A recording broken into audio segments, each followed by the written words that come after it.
যারা উপস্থিত রয়েছেন পুলিশ প্রশাসন তারাও এবং এই মাইকের আওয়াজ যতদূর যাচ্ছে তাদের প্রত্যেককে জানাচ্ছি হুলসাই উলগুলান জোহার। আপনারা এতক্ষণ ধরে শুনলেন আজকের এই বিক্ষোভ মিছিলের মূল কারণ কি। গত 16ই মে যে ধরনের একটা ন্যাক্কারজনক ঘটনা ঘটল, এক নামী এক উচ্চশিক্ষিত প্রতিষ্ঠান যেটা রয়েছে সেই উচ্চ শিক্ষা প্রতিষ্ঠানে যে ন্যাক্কারজনক ঘটনা ঘটল, যে ঘটনার কারণে আজ পশ্চিমবঙ্গের সমস্ত আদিবাসী মানুষদের মধ্যে এক বিক্ষোভ, এক তীব্র প্রতিবাদ গর্জে উঠতে বাধ্য হলো।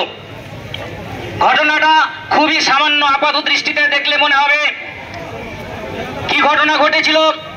আপনারা জানেন এই রানীগঞ্জের বুকে টিডিবি কলেজ রয়েছে।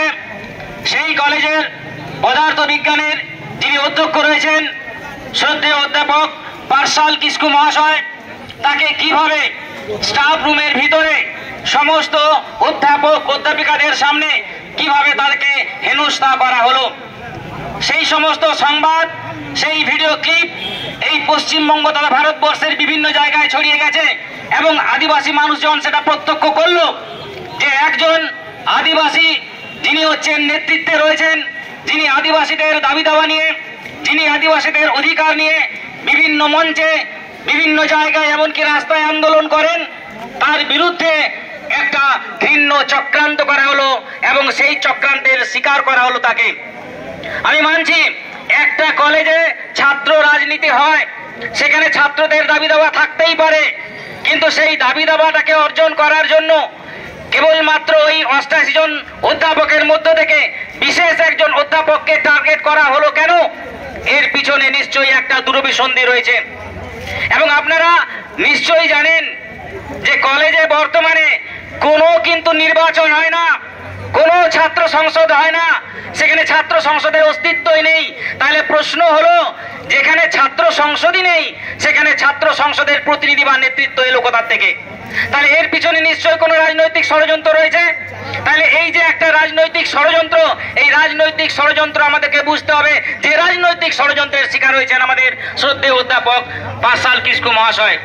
আমি বলছি যে ওই কলেজের মধ্যে অনেক বডি রয়েছে, অনেক কমিটি রয়েছে, যেই কমিটিগুলো অত্যন্ত সহজে এই সমস্যার সুষ্ঠু সমাধান করতে পারত, যাতে পার্সাল বাবুর আত্মসম্মান আত্মমর্যাদাকে রক্ষা করা যেত। কলেজের মধ্যে কি রয়েছে? কলেজের মধ্যে SC ST OBC সেল থাকে, যে সেলের দায়িত্ব হচ্ছে ওই কলেজের মধ্যে যত SC ST OBC ছাত্রছাত্রী থাকবে, যত শিক্ষক শিক্ষিকা থাকবে, যত শিক্ষাকর্মী থাকবে, তাদের যে কোনো ধরনের যদি সমস্যা হয়, তাদেরকে যদি হেনস্থা করা হয়, তাহলে সেই সেল সেই বিষয়ে উদ্যোগ নেবে। আমার কাছে খবর নেই টিডিবি কলেজে সেই সেল কোনো উদ্যোগ নিয়েছে কিনা, কোনো উদ্যোগ নেয়নি। তাহলে এর পিছনে নিশ্চয়ই কোনো রাজনৈতিক একটা চক্রান্ত চলছে, তা আমাদের সামনে প্রতিষ্ঠিত হচ্ছে। দ্বিতীয় কথা, এই সমস্যার সমাধান করার মূল দায়িত্ব ছিল কার? যিনি ওই টিডিবি কলেজের যিনি টিচার ইনচার্জ, যার দায়িত্ব হচ্ছে সেই কলেজের পঠন পাঠনটাকে সুষ্ঠুভাবে পরিচালনা করা। তারই সঙ্গে ওই কলেজের অভ্যন্তরে যদি কোনো ধরনের কোনো বিশৃঙ্খলা সৃষ্টি হয় বা কেউ যদি করে, তাহলে সেই বিশৃঙ্খল সৃষ্টিকারী সেই ব্যক্তিকে চিহ্নিতকরণ করে তাকে শাস্তি দেওয়ার ব্যবস্থা করা। আমরা দেখলাম যে কলেজের মধ্যে চেয়ার টেবিল ছোড়াছুড়ি হয়ে গেল, মিডিয়ার সামনে ভুলভাল বার্তা দিয়ে দেওয়া হলো, অথচ সেই কলেজের যিনি ইনচার্জ তিনি এ বিষয়ে একটি মুখও খুললেন না, একবারও তার সমাধানের প্রচেষ্টাই করলেন না। যে ছাত্রটি দোষী, যে অধৈর্যপূর্ণ আচরণ করেছে, তার বিরুদ্ধে কোনো পদক্ষেপ নেওয়া হলো না, দায়ী তিনিও সমানভাবে। আর একটি শক্তিশালী অর্গান আছে কি? সেটা হচ্ছে গভর্নিং বডি। আমরা জানি কলেজ হচ্ছে একটা অটোনোমাস বডি, সে স্বশাসিত সংস্থা এবং সেই সংস্থার যিনি হচ্ছেন কর্ণধার, যার হাতে সমস্ত ক্ষমতা থাকে, তিনি হচ্ছেন প্রেসিডেন্ট।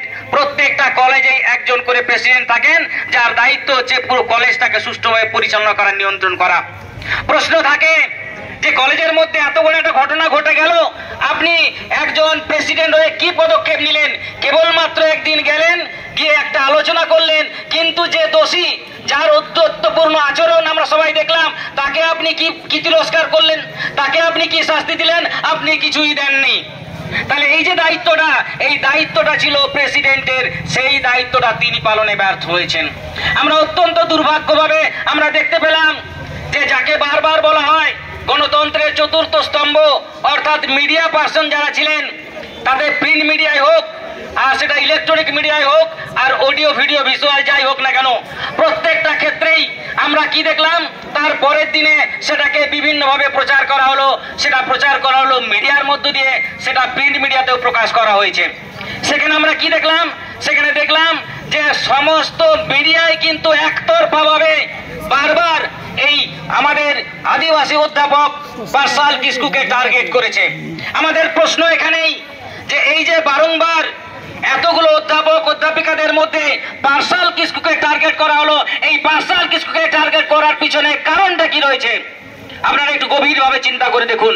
এই কথাটা আমার পূর্বেও যারা বলেছেন অনেকেই টাচ করেছেন যে এর পিছনে মূল কারণ হচ্ছে যে পার্সাল বাবু হচ্ছেন একজন আদিবাসী গণসংগঠনের নেতা, যিনি বারবার প্রতিবাদ করেছেন।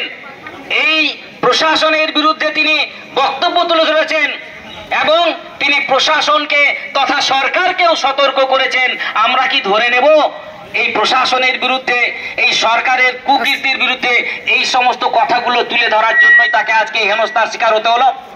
যদি তা নয়, যদি প্রশাসন স্বচ্ছ হয়ে থাকে, যদি মিডিয়া স্বচ্ছ হয়ে থাকে, যদি ওই টিডিপি কলেজের গভর্নিং বডি যদি স্বচ্ছ হয়ে থাকে, তাহলে আমরা আজকে এই ধিক্কার সমাবেশ থেকে দাবি তুলছি, আপনারা অনতি বিলম্বে এই কয়েকদিনের মধ্যেই আপনারা বিবৃতি দেবেন।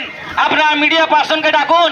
আপনারা যদি সৎ হয়ে থাকেন, আপনারা যদি নিরপেক্ষ হয়ে থাকেন, সে প্রেসিডেন্টই হোক, সে টিআইসি হোক, সে স্থানীয় প্রশাসনই হোক, আর কলেজের গভর্নিং বডি হোক এবং মিডিয়া পার্সন হোক, তাদের প্রত্যেকের কাছেই আজকের এই ধিক্কার সমাবেশ থেকে আমরা দাবি তুলে নিয়ে যাচ্ছি এবং হুঁশিয়ারি দিচ্ছি, আপনারা অনতি বিলম্বে আপনাদের সাফাই যদি না দেন এবং যারা প্রকৃত দোষী তাদেরকে যদি শাস্তি বিধানের ব্যবস্থা করা না হয়, তাহলে এই যে জনগণ যারা আজকে বিভিন্ন জেলা থেকে পশ্চিমবঙ্গে এসেছে, আজকে এই কয়জনকে দেখছেন, আগামী দিনে এই সংখ্যাটা 1000 থেকে ছাড়িয়ে লাখে পৌঁছাবে।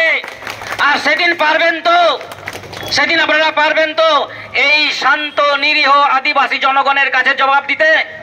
তাই যারা শুনছেন আজ প্রশাসনের লোক, যারা শুনছেন আজকে কলেজ কর্তৃপক্ষ, যারা কলেজের রয়েছেন গভর্নিং বডির মেম্বার এবং স্বঘোষিত ছাত্র নেতা, আপনাদেরকে হুঁশিয়ারি জানানো হচ্ছে, আপনারা শীঘ্রই আপনাদের বিবৃতি দেবেন, আপনারা ক্ষমা চাইবেন, প্রেস মিট ডাকবেন এবং যে ক্ষতি করেছেন, যে সম্মানহানি করেছেন আমাদের শ্রদ্ধেয় অধ্যাপক পার্সাল কিস্কুর, তার পুনর্মূল্যায়ন করবেন।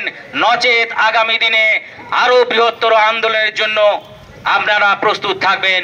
এই গুটি কয়েক কথা বলে উপস্থিত আদিবাসী ভাই বন্ধু মা বাবা সবাইকে আমি হুলসায় জোহার জানিয়ে আমার বক্তব্য শেষ করছি। জয় জোহার।